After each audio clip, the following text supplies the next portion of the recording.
Get ready, 10 seconds.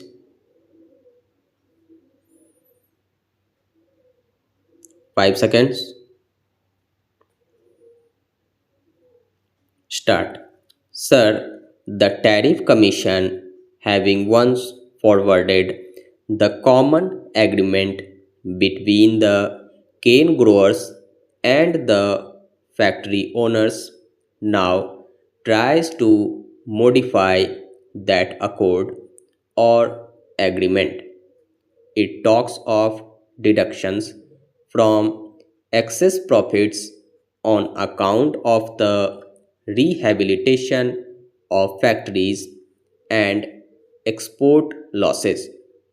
If I mistake not, sir, government itself in one of its letters dated the 14th April 2011 told the Mill Owners Association that factories were not entitled to export loss, and they based this argument on a certain calculation of prices into the details of which I need not go. Now, in regard to rehabilitation, I might say if of the two, the factories and the cane growers, rehabilitation is needed. It is the rehabilitation of the cane growers that is needed most.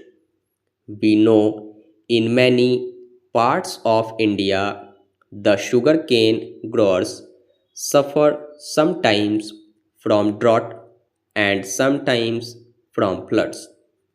These days, due to heavy floods in Uttar Pradesh and Bihar, the sugarcane growers have suffered considerably. So, if the government is really keen about rehabilitation and if the Tariff Commission is equally solicitous of the interests of the capitalists and the cane growers, then we should insist on a rehabilitation fund for the help of the cane growers who suffer on account of drought or on account of floods. Instead of that, the Tariff Commission talks of rehabilitation of the mill owners as if the mill owners suffer from calamities than the cane growers as if the mill owners are weaker of the two. Sir, the food minister has tried to point out that sufficient attention must be paid to the recommendation of such an important body as the Tariff Commission. Is the government prepared to implement all the recommendations of the Tariff Commission, even in the case of the sugar industry? Is it not a fact, sir, that the Tariff Commission recommended that the incentive money that accrued on account of the reduction in excise duty should be distributed between the cane growers and the mill owners, 30% to the factory owners and 70% to the growers, and our government, instead of accepting that recommendation, is contemplating to reserve 25% for rehabilitation of the factory owners and then to distribute the rest between the two. The Tariff Commission, in one of its reports, doubted the feasibility and the advisability of linking price with recovery. The central government not only ignored the advice of the Tariff Commission, but they have also ignored the recommendations of the governments of Bihar and Uttar Pradesh in this matter. Our food minister claims to be a friend of the peasant, and it is not possible, really, sir, for anyone to be in the government of India, India being mostly composed of peasants, to remain there unless he claims to be a friend of the peasant. It is not possible for me, sir, to say what his real intentions are, but I must submit, sir, that his policies, at least in recent times, have been anti peasant. I would only invite attention to a law recently passed by Parliament under his guidance, wherein an attempt is made to regulate the crushing of sugarcane.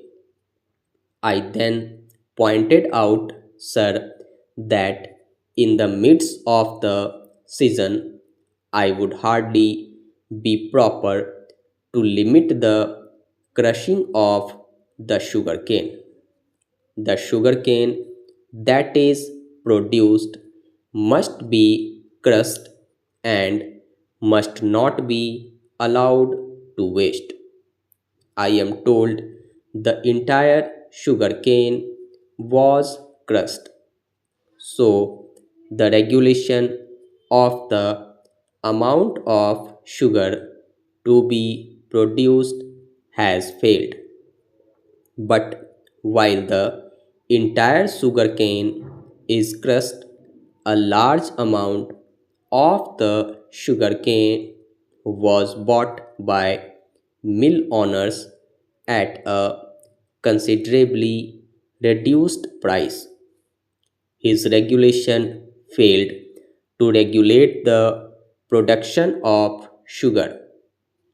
His regulation only hit the cane growers who had to be satisfied with less price than they were otherwise entitled to have.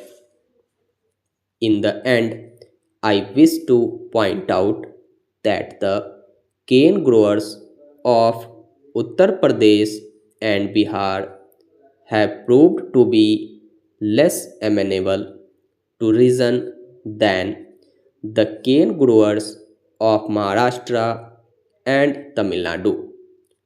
From all that the food minister has told us this afternoon, it is clear that while there is higher yield of sugar in the sugar cane produced in Maharashtra and Tamil Nadu, the mill owners of Maharashtra and Tamil Nadu are paying more than the minimum prices which are paid by mill owners of Bihar and Uttar Pradesh. There were in my own city two sugar factories. Now they are linked together into one. I once studied the working of these two sugar factories very carefully, and I am definitely of the opinion that the recovery of sugar is not being reduced increasingly because Mother Earth is producing worse quality of sugarcane than before, but because the management of factories in Uttar Pradesh and Bihar is getting deteriorated. The old factories are not able to crush sugarcane as well as they used to do before. I beg to submit that strong measures are needed to protect the peasants of Bihar, Punjab, and Uttar Pradesh.